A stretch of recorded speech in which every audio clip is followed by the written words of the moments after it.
Assalamualaikum warahmatullahi wabarakatuh. Saya Zulfikar SPDI, calon guru penggerak Angkatan 9 SD Negeri Blancaran, Kabupaten PD. Pada kesempatan ini saya akan menjelaskan tentang kesimpulan dan refleksi pemikiran Ki Hajar Dewantara pada modul 1.1 koneksi antar materi. Pendidikan dan pengajaran tidaklah sama. Pengajaran adalah bagian dari pendidikan. Menurut Ki Hajar Dewantara, pengajaran adalah proses pendidikan dalam memberi ilmu untuk kecakapan hidup anak secara lahir dan batin.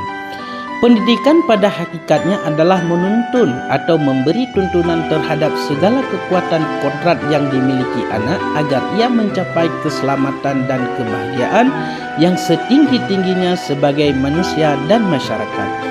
Pendidikan menciptakan ruang bagi murid untuk bertumbuh secara utuh, agar mampu memuliakan dirinya dan orang lain serta menjadi mandiri. Sebelum mempelajari modul 1.1, pembelajaran yang saya lakukan hanya transfer materi pelajaran saja dan menganggap ketuntasan dalam menyampaikan materi lebih penting daripada memahami karakteristik murid. Biasanya saya hanya melihat nilai murid dari aspek kognitif saja.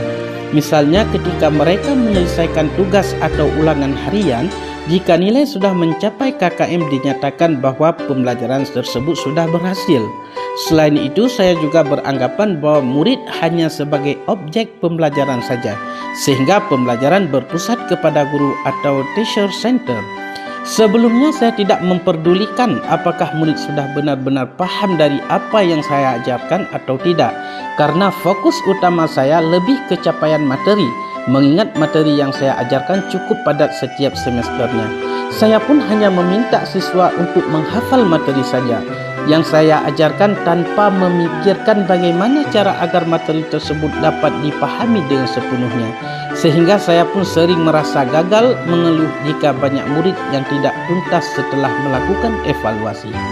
Namun setelah saya mempelajari modul 1.1 dengan pemikiran Ki Hajar Dewantara, saya menyadari bahwa apa yang saya pikirkan dan saya lakukan selama ini tidaklah tepat. Seharusnya saya melakukan proses pembelajaran secara menyeluruh, bukan hanya aspek kognitif saja, namun juga aspek afektif, psikomotor, spiritual, sosial, dan budaya. Murid bukan objek sebagai pembelajaran, melainkan subjek pembelajaran. Artinya murid memiliki kebebasan berekspresi, mengemukakan pendapat, dan berkreasi sesuai dengan metode atau model pembelajaran dan media yang tepat. Guru seharusnya sebagai fasilitator dalam pembelajaran. Guru harus ikhlas, penuh kesabaran dengan segala ketulusan hati agar terwujudnya pembelajaran yang menyenangkan dan berpusat kepada murid. Selain itu, saya harus mempelajari karakteristik murid. Karena setiap anak dilahirkan dengan keunikan, dengan kelebihan dan kekurangannya masing-masing. Saya harus menghargai setiap karakteristik murid, memberikan kesempatan kepada murid untuk tumbuh sesuai dengan kodratnya. Yang dapat saya terapkan dalam pembelajaran di kelas antara lain, merancang pembelajaran yang interaktif dan menyenangkan dengan melibatkan murid sesuai dengan metode student center.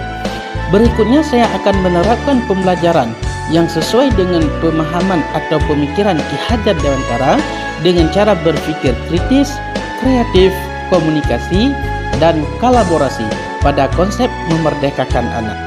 Pembelajaran tidak lagi menuntut, tetapi menuntun, karena tugas guru adalah memberi tuntunan atau arahan yang baik kepada murid, berusaha menjadi teladan bagi murid, baik dengan perkataan maupun perbuatan. Selanjutnya, saya mengenali karakteristik dan latar belakang murid dengan menjalin komunikasi yang baik.